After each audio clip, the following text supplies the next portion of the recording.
Hi, everybody. Good afternoon. I'm Laura Greeley, Regional VP of the IEV Southeast Asia and India.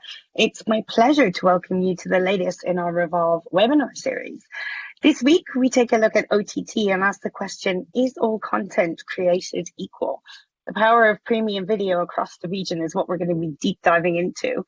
The rapid rise in OTT consumption across Southeast Asia and India poses unique opportunities, but also challenges for advertisers seeking to reach their audiences in new and engaging ways. The proliferation of devices, ways of consuming content, means that not all content and perhaps not all screens are created equal. When it comes to planning for OTT and CTV campaigns, what are some of the key considerations that we all need to take into account? This week, I'm absolutely delighted to have Tom, Rita, and John join us today to share some of GroupM's latest research into the effectiveness of video across screens, deep diving into the OTT landscape within India, and sharing some tips and tricks on how to plan for this powerful premium content. So without further ado, I'm going to hand you over to Tom Dover, Senior Account Director at Xandr, who's going to be moderating our session today. Tom, welcome, and over to you. Thank you, Laura. Hi, everyone. Welcome to our conversation today, and thanks for joining me, Rita, and John. There's no doubt there's been a rapid rise in OTT consumption across India and across Southeast Asia, and today we'll be taking a closer look at the OTT and CTV landscape in India. We'll talk about how to plan those types of campaigns, but first we felt it would be useful to present some research collated about the effectiveness of premium video. So John, GroupM have been doing some work in this area, and you've got a few slides to take us through some of those findings. Sure. Yes, thanks, Tom. So this is not new research, just to let you know. But what we did was we realized that there's a ton of really quality research there out about video. It's kicking around, but what we did was, before conducting any new research, we decided to do a little bit of a deep dive into what's out there. So a very smart guy in our research and analytics team, Chris Myers, put together, consolidated all the pieces of video research across the world and region, and we've sort of condensed this into sort of key learnings. And what I'm going to do is give you the condensed version of this. So I'm going to show you maybe 2 data points, and then I'm going to help you show how this data point translates into how we plan. So I think the first thing that we have to sort of take into consideration is that video can be used to cover many different things. Digital video is very expensive. On the left side, you obviously got YouTube, which is what you would call AVOD, or advertising video on demand, which is advertising supported. In the middle, you've got a bunch of companies that cover lots of different things, like iFlix View and Video can be called BVOD, broadcast video on demand, subscription video on demand, SVOD, and as well they're AVOD. On the right-hand side, we've got in-app gaming, which tend to be video with ads running within in-app games. And typically, these are all measured on digital metrics, things like VCPM, which is viewable cost per thousand, CPCV, cost per completed view, and CTR, click-through rate. So these are lots of different video methods of video creative or formats. And we decided to look at whether these were all equal in terms of how they deliver client outcomes. So what we found initially, and again, I said to you, there's a load of research behind this, so I'm going to try and give you the very top line stuff. Fantastic piece of research by Comscore.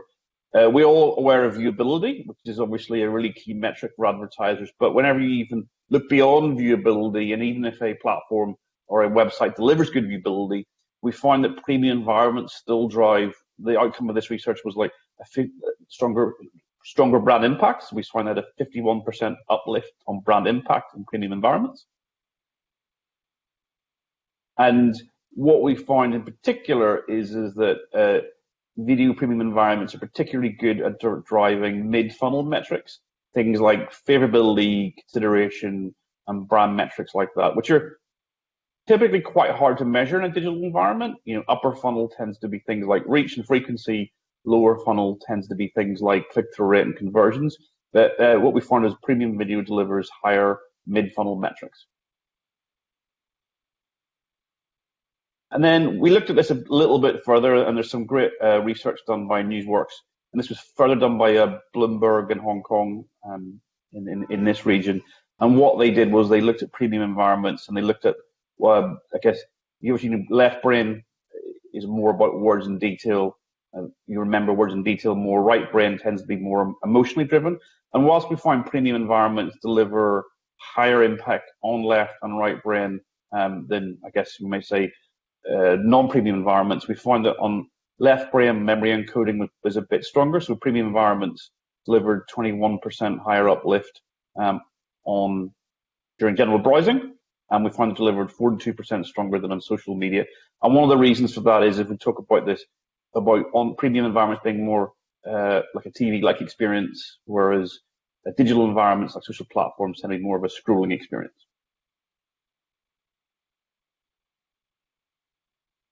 And what this led us to believe eventually was that, especially when it comes to OTT video, we actually found that a lot of the research proved that OTT in particular and premium environments, they're very similar. They deliver very similar results to what like traditional linear television is. So we find that OTT was very much like a TV experience on the outcomes it drove for clients, and we find that more digital video was more of a digital experience. So from a GroupM perspective, that got us to look at our definition of television, and we came up with this definition of TV, which is TV is a video experience that allows consumers to watch professionally produced video content at the time and on a screen of their choosing. And I think the where we've drawn a line in the sand is TV is the definition is professionally produced video content, and it doesn't actually matter what screen it is. It can be a mobile, it can be a tablet, or a large screen. And from a planning perspective, obviously there's every market, every client is slightly different, but what we're saying is that how TV and digital video should be planned. What we're saying is that free TV and pay TV, obviously really important parts of the media plan, but what we believe is that you should bring together broadcast video on demand as part of the TV plan, and digital video, short form gaming, UGC, should be considered slightly differently and measured slightly differently. And we believe that broadcast video on demand should be part of a TV plan and planned accordingly. And that's kind of a summary of it. Obviously, as I said to you, there's a lot more research behind this, but the key outtake for us here is that we believe that broadcast video on demand has got a real great experience for the user in terms and to be planned alongside TV whenever you're doing your media planning.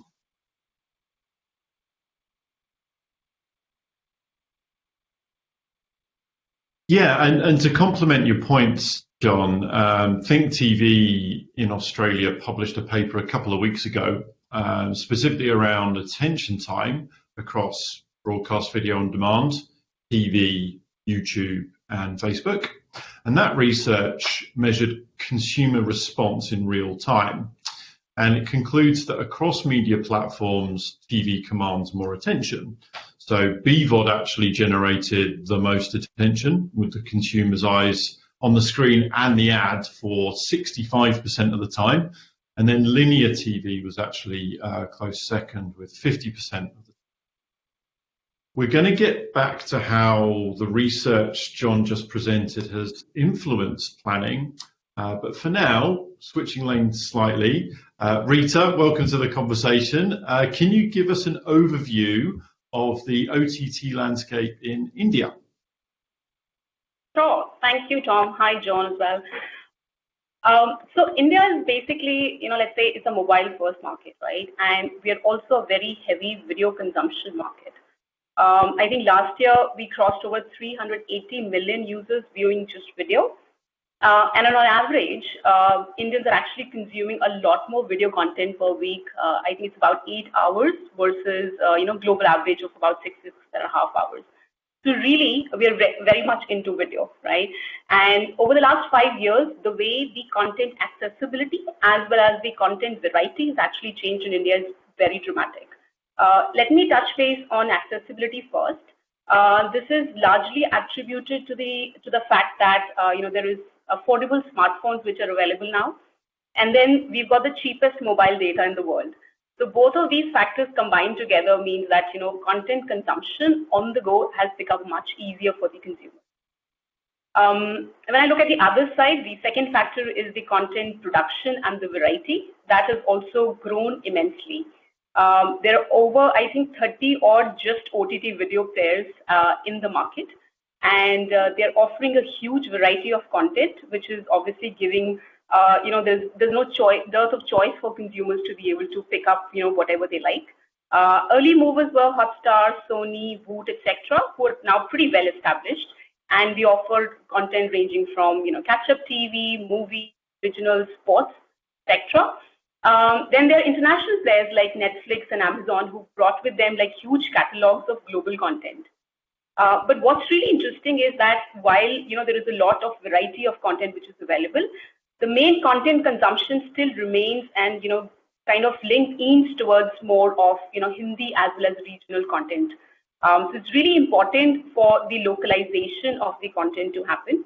And this localization could be in the form of a language, it could be genre, it could be just adding that desi flavor to the content, which is really, really key. And which is why a lot of OTT platforms are actually investing hugely into creating local content, as well as also creating into a lot of original series as well.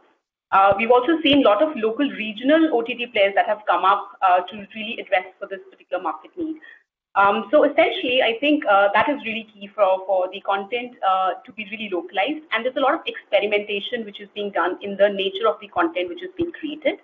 And one of the other factors which is really interesting is that a lot of local content which is being produced in India is also being very widely accepted outside of India as well. This is purely because it's got a very sort of global feel to it, and hence because the people are now much more willing to experiment with the kind of content that's being produced. So all in all, I would just say that consumers are really in the win, and they're enjoying the plethora of content, high quality content actually, which is being produced and available to consume on demand. Really interesting. It sounds like there's thriving premium local content production that's being exported to the world, so that makes you quite proud of the content production in your own country. But there's also local technology platforms that have been pretty well established for some years now, as well as global players trying to adapt to that particular environment. And everyone's trying to capitalize on that pretty high video consumption rate, which is pretty interesting. People watching content mainly on their mobile phone is something that we see across our region. But Rita, do you see that changing anytime soon in India in terms of the device that people are consuming the premium content on? Yeah, I mean, there is a bit of a shift that's happening. Like, I would still say that mobile definitely remains the first sort of choice of device to go. And the penetration of mobile is obviously now sort of proliferating to the rural areas as well. But at the same time, we're seeing that obviously there's a change that's happening in terms of larger screens becoming more smarter. So we're getting, smart TVs and a connected TV penetration. We've started to see that trend as well. I think last year we sold over 15 million units of connected TVs, which is, again, not a very huge number in terms of the population that we are currently sitting on, but it's still a trend that has started. And I think this is going to continue to grow over the next couple of years. I think probably some research is saying that it's going to grow almost 3 times in the next 5 years. So I think definitely there is a shift in terms of consumer preference for more smarter devices, and again attributed to the same 2 factors, right? One is being the availability of more affordable smart TVs, and then second is the broadband internet, right? So that is also becoming much more affordable, and the cost of data and in a broadband is also going low. So I'm actually thinking that what 4G did to mobile is what fiber broadband is actually going to do to smart TV penetration. So definitely exciting times for us to see how this market is going to evolve in the next couple of years. Yeah, that's very exciting, and it's certainly where we see upward trends in markets from Taiwan to Australia, right? As TV manufacturers update their latest models and folks upgrade and replace their old television sets. And there's also a proliferation of devices that connect your TV to the internet. So here I'm talking about streaming devices such as Chromecast and games consoles like Xbox and PlayStation. Going back to the research that John presented, it sounds like GroupM are thinking differently about how to plan campaigns around TV content. So, Rita, can you take us through how you're thinking about helping your clients in this evolving landscape? And I think we've got a slide here to take us through that. Sure. Yeah, so I think when we look at screens, right? So I'd like to classify them into mainly 3 buckets, right? So there are personal screens. This is all about your mobile devices, your tablets, or desktops, laptops, etc. Then you've got shared screens. That's the second bucket around TV, addressable TV, connected TV, smart TVs, or even gaming consoles, etc. sit in this bucket. And then lastly is your public screen. This is more about public viewing outside, and you would bucket like out of home cinema, etc. as part of this third bucket. What is important to actually really notice is that all of these 3 buckets, the relationship that the audiences have with the screens is very different, right?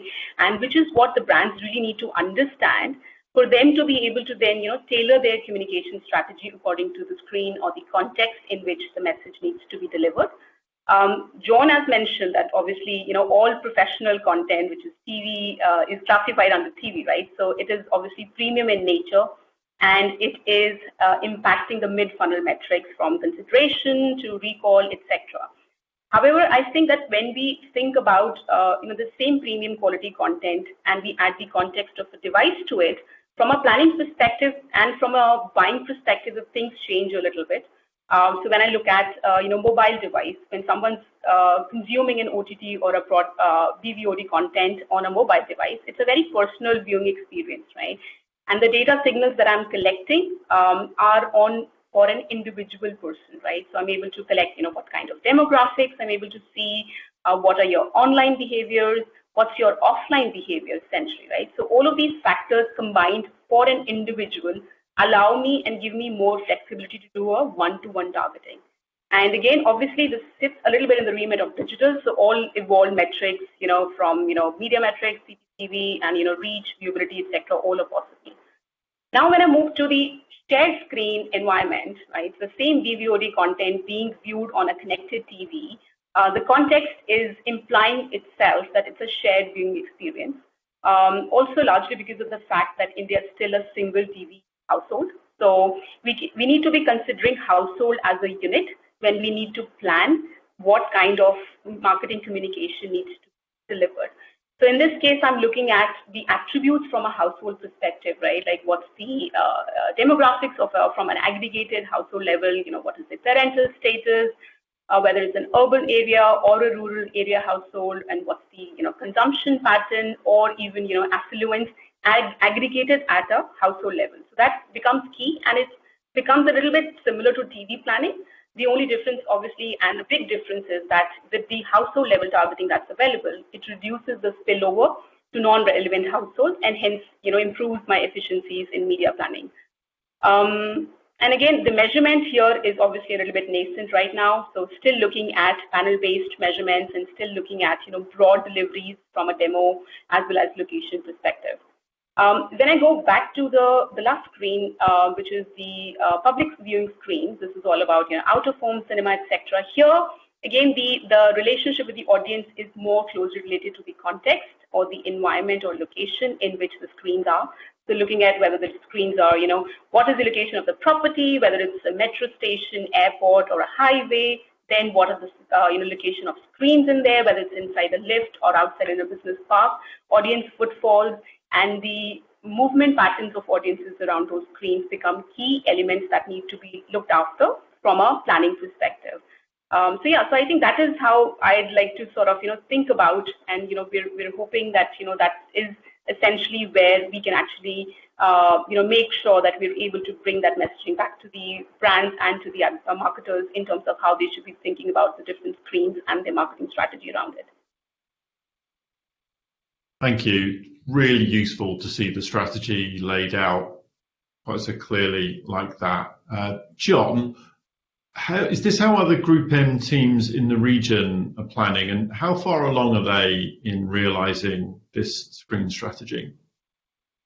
Yeah, this is a screen strategy we've been sort of deploying for the last sort of 3 to 6 months. at the minute. I mean, it all, like I said, it all started with this point in time where Chris pulled together all this research and this insight came through that, a premium OTT is probably more like a TV experience. And there are certain, as Rita pointed out, there are certain nuances between each device. So we're quite early on the start of this journey, but we are rolling out to clients to try and explain to them this screen strategy, how it works, and how we plan within this. And I know that in previous conversations we've had, we've spoken about the need for partners to embrace the latest technology to facilitate the targeting of this content and certain households in a privacy safe way. Is that evolving at a different pace per country that you're in, or how far along are people with that? Yeah, that's a great question. Like one of the things that we've discovered is that this landscape of I guess OTT it's incredibly fragmented, and it's pretty inconsistent in the way in which people track and measure things. So what at GroupM we're trying to do is we're trying to find, working with key broadcast partners and trying to find what you might call consistent identifiers that are passed back to us in a privacy compliant way that helps our clients do more precise and more accurate targeting. I always use the phrase that clients will happily sacrifice a couple of degrees of accuracy for consistency, and being able to measure things in a consistent way mightn't be perfect, but consistency is the key. So working with our key OTT partners to establish that consistency and find certain identifiers that can try and link this whole OTT ecosystem together. Got it. Rita, switching back to India, can you talk about some of the challenges that you can see on the horizon when looking to roll out this strategy? Yeah, I mean, I think like John's mentioned, I think very similar sort of things that we are seeing in our market as well. Very early days for specifically when we are looking at the TV planning from a connected TV addressability perspective.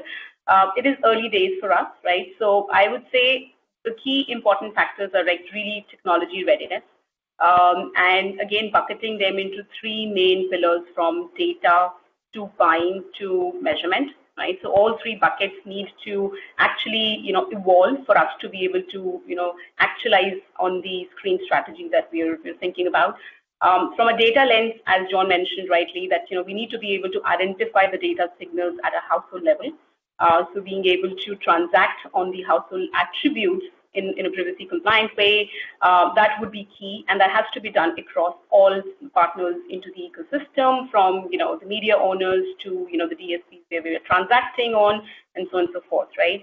And second is the buying part of it, right? So while all of the data is, if it is available, we also need to be evolving towards a more sophisticated buying model where we're able to buy on a non-guaranteed way, so that we are able to then apply all of this data consistently across all of our media partners, right? So I think that is the second piece where we again would need a lot of sort of buy-in, as well as the evolution from the media players locally in India. And then the last piece is measurement, right? So mobile is obviously pretty well established as a device. There are IV standards. There's all sorts of measurement which is available. DSPs are pretty evolved in terms of identifying and looking at all signals that we're able to collect from a mobile device.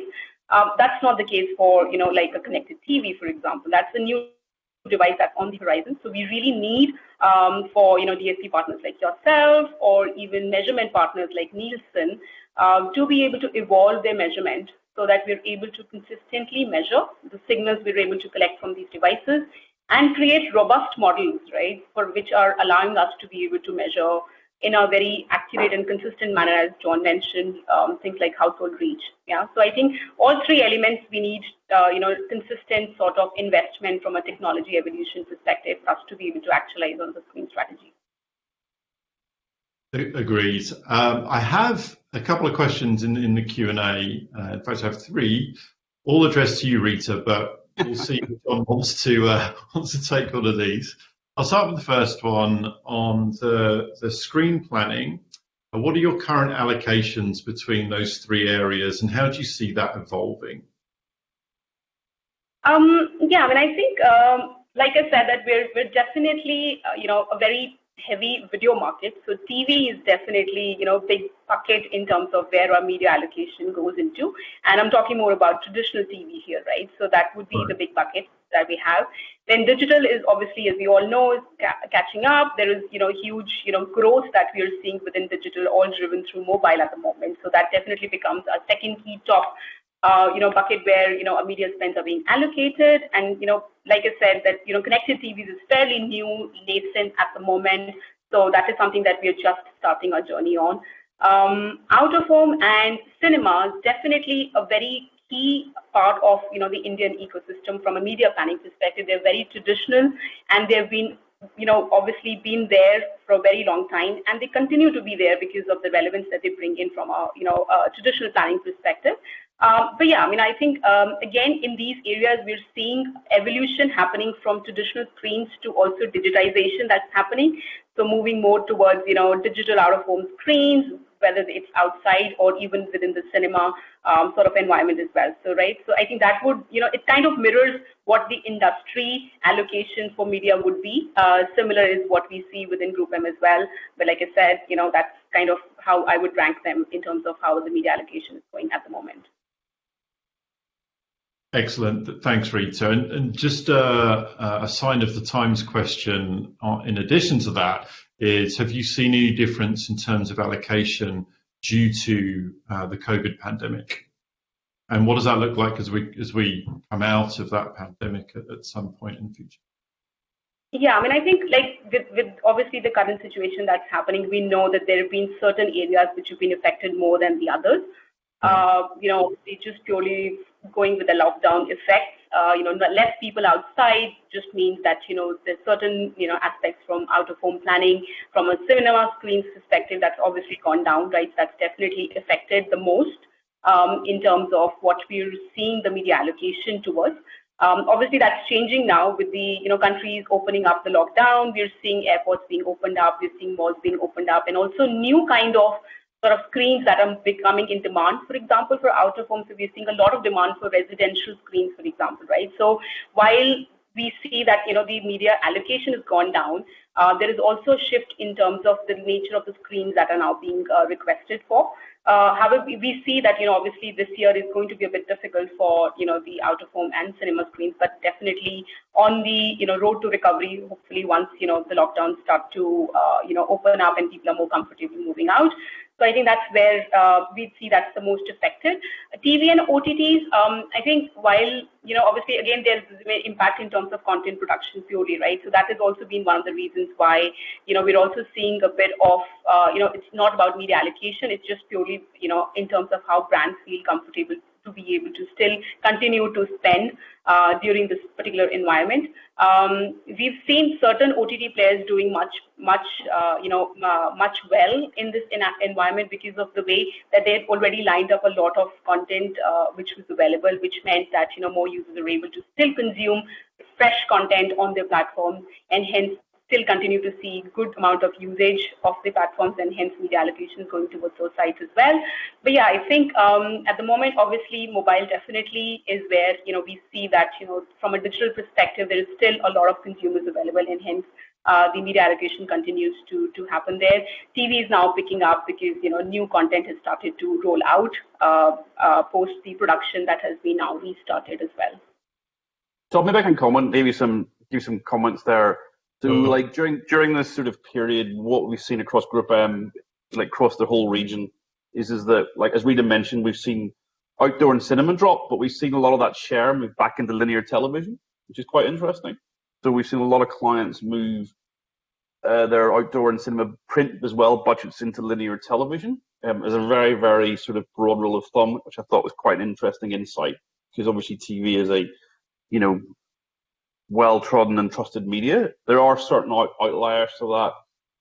We've actually seen quite a lot of clients in the sort of quick service restaurant category actually move to addressable TV to try and promote their, you might call it their sort of delivery services, but and there's certain other categories like that. But I thought it was really interesting that there's been that share has moved into linear television.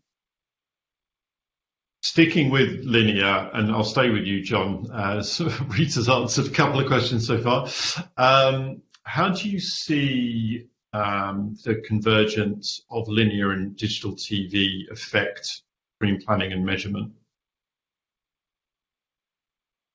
Ooh, good question. I could talk all day about this. The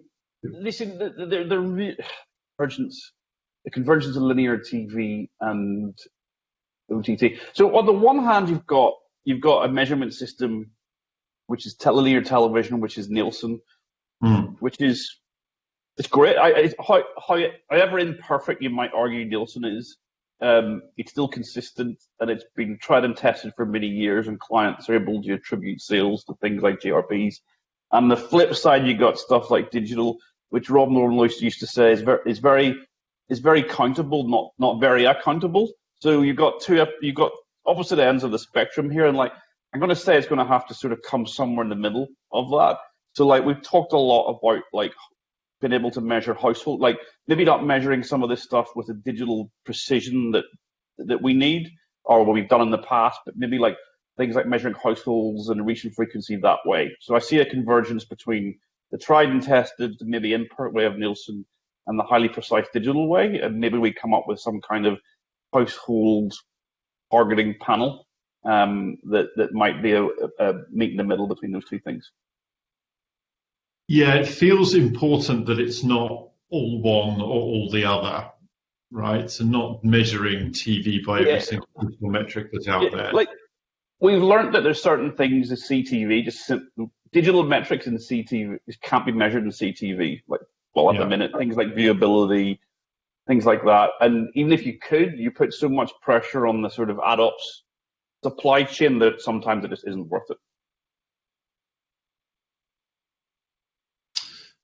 Excellent. Bringing us, I've got a couple of interesting questions here. How long have we got? Okay, I think we've got time. A philosophical question. Do you think linear TV could be here to stay or due to COVID, or will habits change post-COVID? I think, as I said, linear TV advertising spend has gone up.